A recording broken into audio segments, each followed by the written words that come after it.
시청자 여러분 안녕하십니까.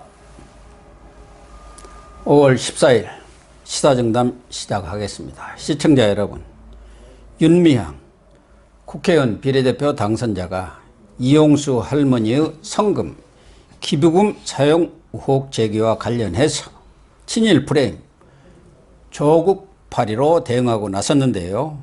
이용수 할머니는 어제 모 언론과의 인터뷰에서 윤미향이 돈을 떼먹었다, 이러면 안 된다, 정의기억연대는 해체되어야 한다고 직격탄을 날렸습니다. 윤영결 전 매경닷컴 대표님 나오셨습니다. 안녕하세요. 네. 윤 대표님, 네.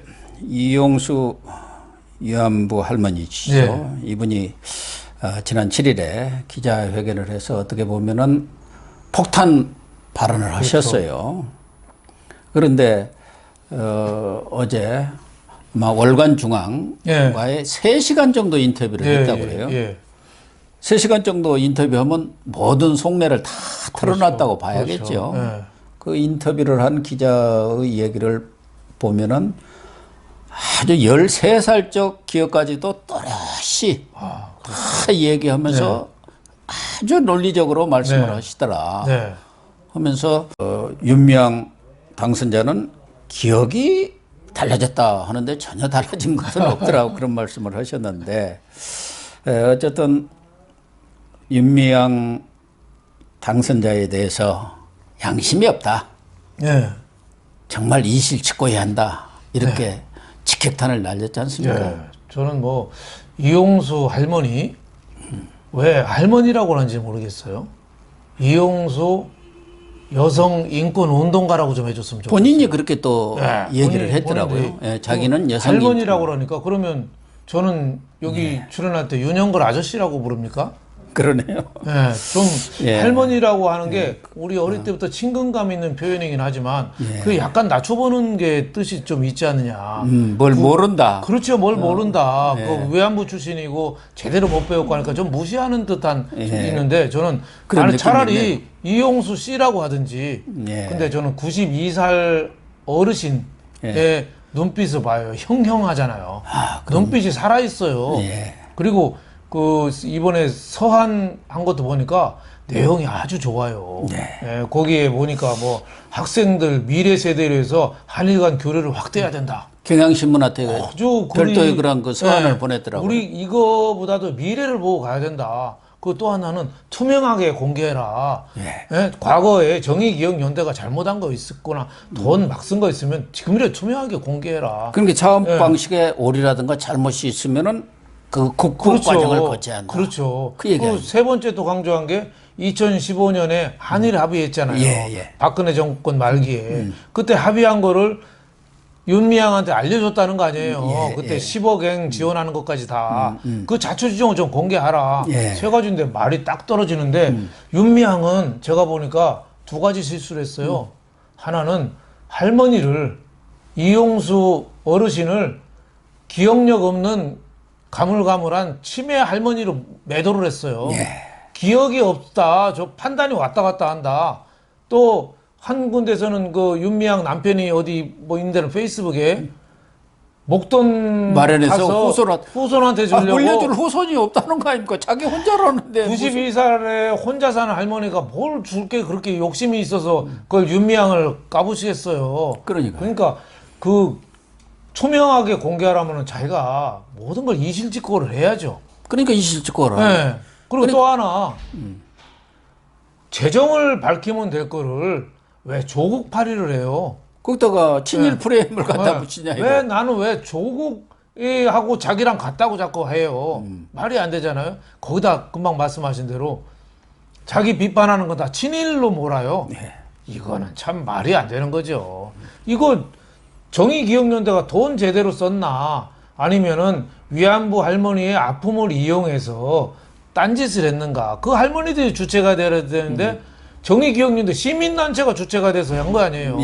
그래서 한일 간의 정부 간의 합의도 못하게 막았다는 거 아니에요. 그러니까 국민들이 거기에 오해가 있으니까 그거 풀어라는 건데, 엉뚱하게 친일 파리로 몰고 조국 파리로 몰고 이렇게 한다는 거는 정말 저는 윤미향이라는 사람이 정말 정신 빨리 차려야 된다고 봅니다. 오죽했으면은 공지영이라는 사람이 그렇게 조국 옹호하던 사람이 윤미향 보면은 재수없다고까지 얘기했을까요?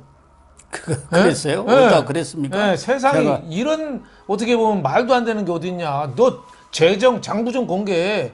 공지영이가 그래서 댓글에 떴더라고요. 공지영이가 수십 년 만에 처음으로 옳은 말 했다고.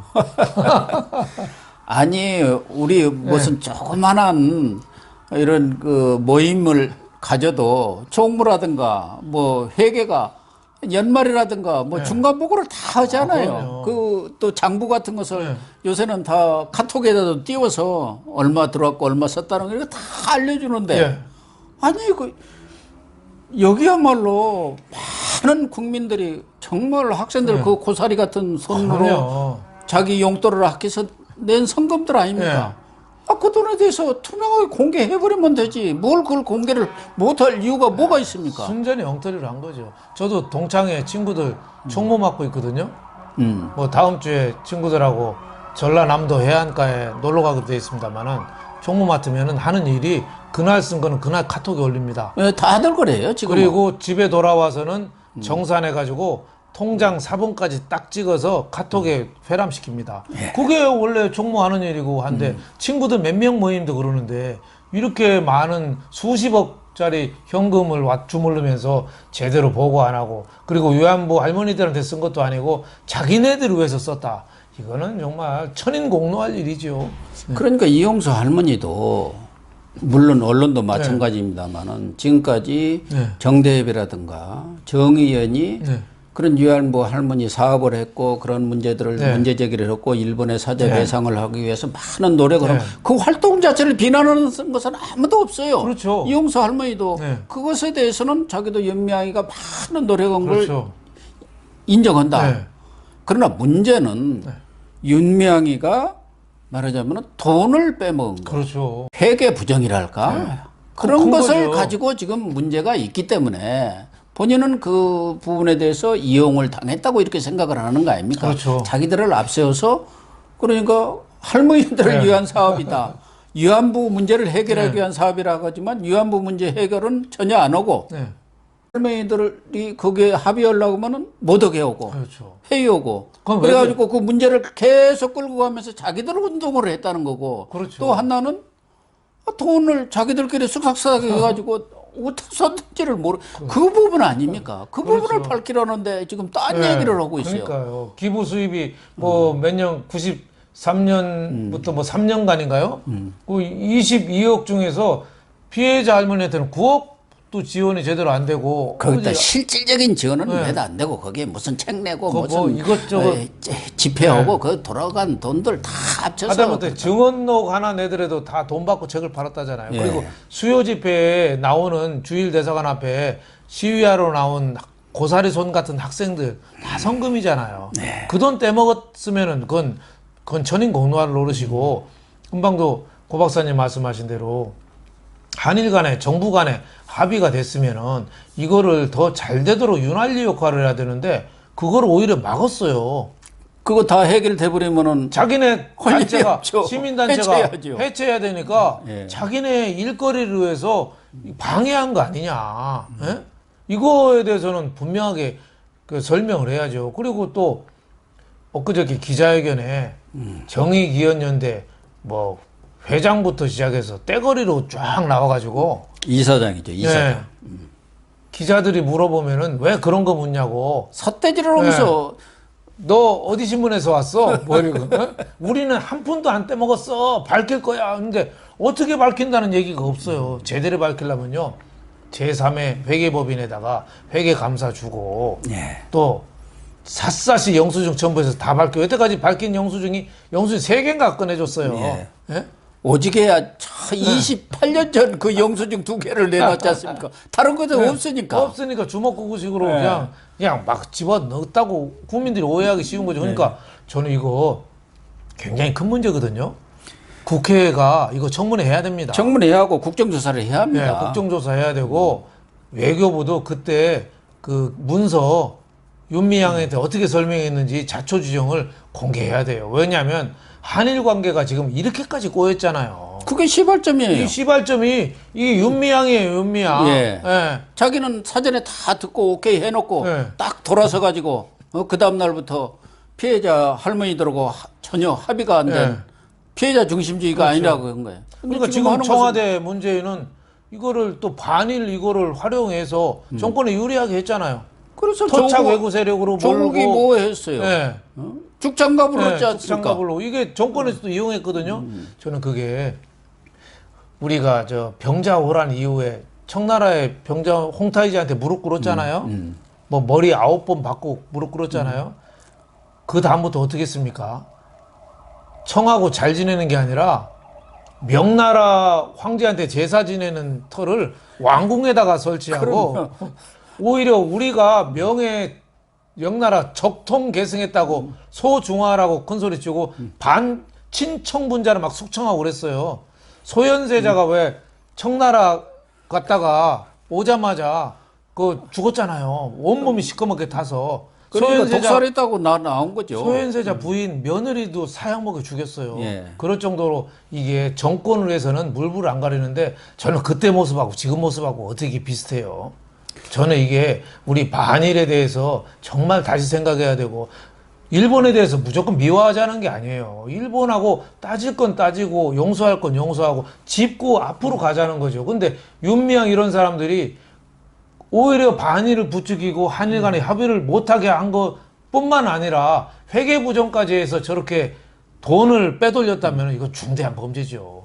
그런데 김두관 의원 같은 사람은 이게 무슨 보수 반동 세력들의 최후 무슨 공세다 저항이다 하면서 네. 엉뚱한 데다가 말을 붙이더 아니 누가 이 부분이 무슨 친일하고 관계 있으며 그러면 이용수 할머니가 친일 분자입니까? 네, 그러니까 이런 저는- 생각들을 하는데 그래서 아침에도 어느 신문에 유명한 신문에 칼럼을 보니까 네. 이 정의기억연대나 이런 데는 반일 국수주의, 페미니즘의 공고한 성을 쌓아가지고 네. 아무도 못 건드리는 그렇죠. 권력기관이 되어버렸다. 네.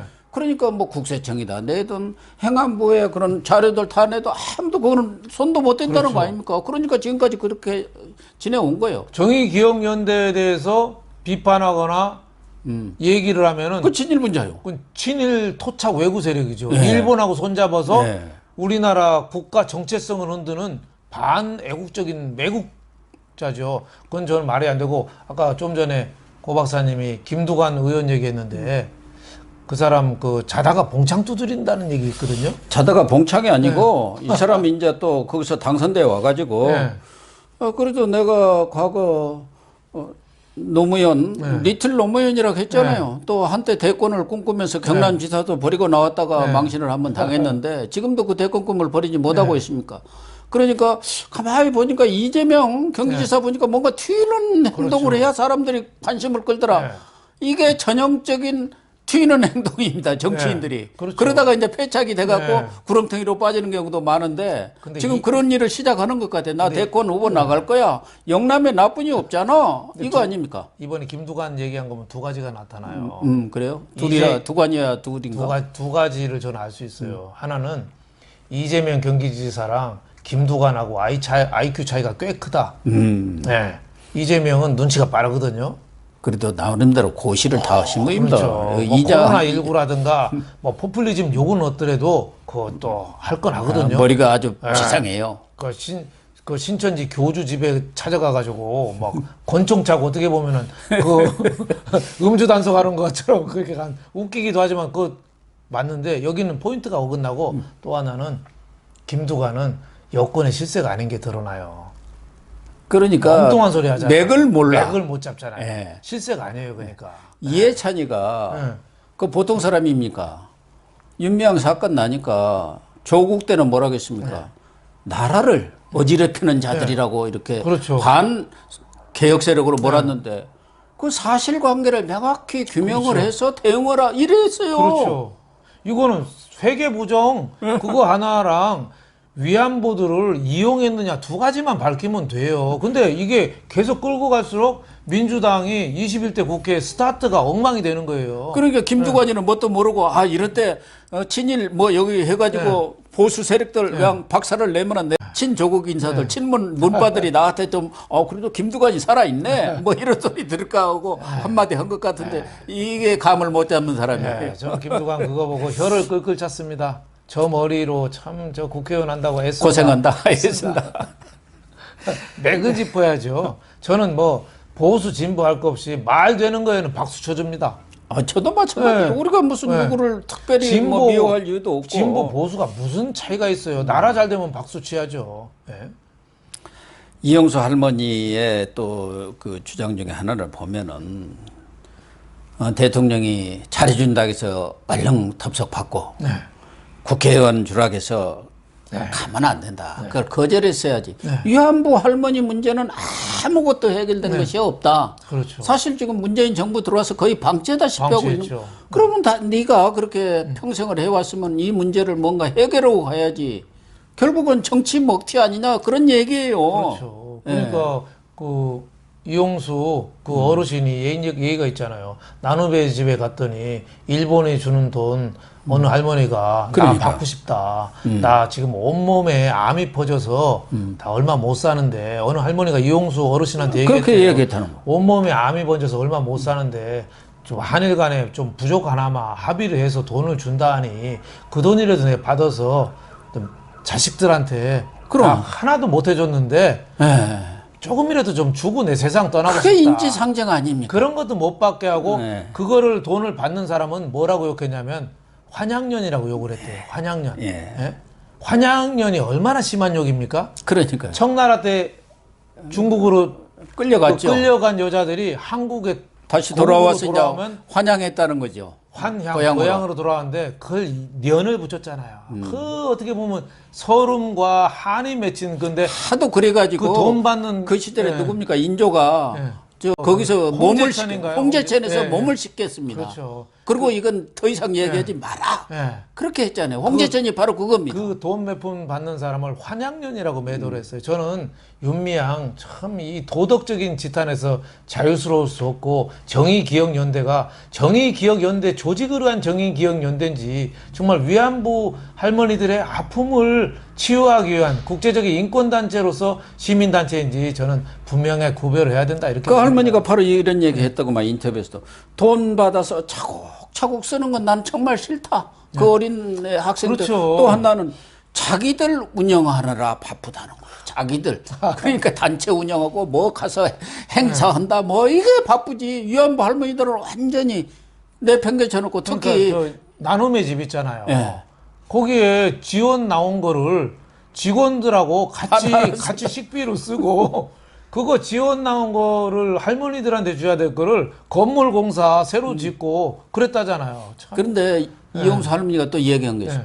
그런 단체라든가 어떤 데에 가입된 그 위안부 할머니들만 챙기고 그렇지 않은 사람들도 많다는 그런 사람들을 아예 돌아보지도 않는다는 어떤 할머니든지 그런 아픔을 겪은 할머니들이 있으면 다 뭔가 위로를 하고 지원하고 그런 일을 해야 하는데 그 한 사람들은 뭐 완전히 방치해버린다는 거예요. 이용수 어르신도 돌아가신 저희 어머니하고 같은 또래예요. 1930년 안팎으로 태어나신 분인데 그때 태어나신 그 여자분들이 삶은 어떻게 보면 참 고난의 연속이었고 아픔의 연속이고 상처의 연속이었죠. 일제시대 때 배고프고 뭐 다 그렇게 살아오고 어떻게 보면 위안부 할머니들도 참 어려운 집안에서 다들 고생하신 분들 아니에요? 좋은 집안은 그런데 갈 리가 있습니까? 갈 리가 없죠. 오히려 참 그 90평생 이렇게 한이 맺혀서 한 할머니인데 그런 할머니 돈을 등쳐가지고 먹고 산다. 저는 그 말을 할 수가 시절에 없습니다. 끼니 너무 해결을 슬퍼가지고. 못한 사람들의 자녀라고 다 봐야 해요. 그렇죠. 우리가 그래서 식구라고 하지 않습니까? 밥 먹는 식구. 그래서 옛날에는 식구를 더는 게 제일 큰 일입니다. 그렇죠. 그래서 저도 어렸을 때 우리 어머니가 우리 형제가 6명인데 아버지 일찍 돌아가시고 그러니까 누나 결혼은 누나 집에 방학만 되면 보내요. 그때 어렸을 때는 왜 보낼지 몰랐어요. 그래서 밥이라도 먹고 오라. 그 식구를 더는 거예요. 그렇죠. 그런 시절이에요. 그래서 우리나라 여성들이 일제 때는 위안부 또 6.25 이후에는 또 미군 부대 근방에서 또 가족들 먹여 살리기 위해서 얼마나 가다못해 그거 있잖아요. 양봉주 소리 들어가면서 그 이후에는 뭐 식모, 그 다음에는 뭐 공장 다니고 어떻게 보면 그 여인들의 삶이 어떻게 보면 참 고난의 삶이었는데 그분들의 삶을 저는 위로해 줘야 되는데 저렇게 여성이 여성을 저렇게 착취하는 구도 참 저는 이해할 수가 없습니다. 거기다가 지금 오늘 어느 일부 보도를 보면은 윤미향 씨가 말하자면 정의기억연대라든가 정대여 법인 계좌도 한 8개가 있는데 거기다 모든 기부금이나 성금을 받아야 하는데 자기 개인 계좌로 이렇게 나온 것만도 벌써 3개더라고요. 무슨 장례가 되면 자기 개인자로 부조금을 또 어디 할머니나 이런 분들이 이제 유럽이라든가 어디 또 증언으로 가면은 그것에 대한 그것도 개인 성금 받아갖고 개인 계좌. 이게 말이 됩니까? 말도 안 되죠. 그게 어떻게 써였는지 어디로 갔는지 알 길도 없고 얼마가 들었는지 누가 그걸 개인 따져보고. 재산이죠. 그거는 있을 수가 없는 일이죠. 그러니까 지금 이게 자녀 학비로 들어간 거 아니냐는 의혹을 받는 거 아닙니까? 자녀 학비가 1년에 1억씩 들어가는데 윤미향 뭐 한 달에 300만 원 받았다는데 그게 어떻게 감당을 하겠어요. 그리고 피아노 했다잖아요. 음악이나 미술하고 다른 점이 뭔지 아세요? 음악 하면은 집안이 빨리 망하고요. 아파트 세 채 들어가야 한다고 그러죠. 미술하면은 음악보다는 좀 천천히 망한답니다. 그럴 정도로 음악 미술은 돈이 많이 들어가잖아요. 그럼 다 아는 일이죠. 근데 저렇게 시민단체 하면서 했다는 게 좀 이해가 안 가는 그런 측면이 있죠. 미국에서는요, 회계부정을 제일 큰 범죄로 칩니다. 그건 살인하고 똑같이 쳐요. 그 과거에 엔론 사태 때 종신형 20년, 30년 관련자 다 받았어요. 이거 굉장히 큰 죄입니다. 어쨌든 결론적으로 이용수 할머니는 지금 정의기억연대나 정대여 이건 고쳐서 쓸 일이 아니다. 완전 해체를 해야 한다. 또 하나는 피해자가 원하지 않는 것은 안 해야 할 것 아니냐. 그렇죠. 피해자라고 이제 실제로 활동을 할 수 있는 사람 자기뿐이 없다는 거예요. 이 문제가 위안부 문제가 제기된 것은 1991년에 그 김학순 할머니가 처음 공개를 하면서 92년에 이 정대협이 만들어진 겁니다. 그렇죠. 그 어르신 그 돌아가셨죠. 할머니가 97년에 돌아가셨는데 그 시작을 했는데 내가 마무리를 하고 가고 싶다. 근데 이 끝을 맺고 가고 싶다. 그 얘기 아닙니까? 그럼 저는 그러려면은 이런 자기들을 위한 정치 먹튀하고 운동을 위한 운동 이건 방향을 바꿔야 한다. 그 얘기 아닙니까? 저는 뭐 이용수 어르신의 말씀은 100번 진짜 100번 공감하고 참 훌륭하신 분이라고 생각이 돼요. 위안부 문제를 내대해서 좀 해결하고 싶다. 그 성노예라는 말도 이용수 어르신이 그렇게 반대했다는 거 아니에요. 성노예 하면은 후손들 보기 창피하잖아요. 성노예. 근데 윤미향 일당들이 그랬다는 거 성노예라고 해야지 미국 사회에 더 어필할 수 있다. 위안부라는 말은 아무래도 위로한다는 뜻도 좀 있잖아요. 그러니까 또 한다는 미국에서는 노예제 그걸로 해서 많은 사람들이 전쟁을 일으켰잖아요. 남북전쟁이 있었기 때문에 노예 뭐 이거 안 되지. 이거 아닙니까? 흑인들이 하잖아요. 그러니까 참 그 용어 하나도 그렇고 지금 남산에 그 총독부 자리가 있거든요. 그 남산 바로 뒤에 한옥마을 뒤에 그 있어요. 거기에 기억의 터라고 그 위안부 어르신들 명단 247명 있는데 그것도 그 할머니들 동의도 얻지 않고 그냥 했는데 어느 할머니가 밤에 가서 그 끌하고 망치하고 가져가서 그걸 파냈다잖아요. 그 노출하기 싫은 사람도 있는 거예요. 아니 피해자 할머니들이 원하는 대로 해달라는 거예요. 정의기억연대가 자기네 마음대로 거기다 명단에다 집어넣은 거예요. 근데 후손들이 자기 할머니가 거기 이름에 있다는 거를 그거 자랑스러워할까요? 숨기고 싶겠죠. 아픈 과거인데요. 그게 적극적으로 뭐 그런 것을 드러내면서 활동을 하시는 분도 있지만 대다수 사람들은 자기 아픈 과거는 그냥 묻어두고 싶어 하는 게 사람의 마음 본성 아니겠습니까? 네, 시청자 여러분. 아까도 잠시 얘기가 나왔습니다만은 이 위안부 할머니 문제의 해결을 위해서는 정의기억연대나 정부 측에서 노력도 해야겠지만 21대 국회가 시작되면은 국정조사라든가 청문회를 통해서 이 부분에 대해서 명확하게 밝히고 나가야만이 바로 우리가 일본에 대해서도 큰 소리도 칠 수 있고 일본에 대해서도 사죄 배상을 요구할 수 있는 것 아닌가 그런 생각을 합니다. 시청해 주셔서 감사합니다.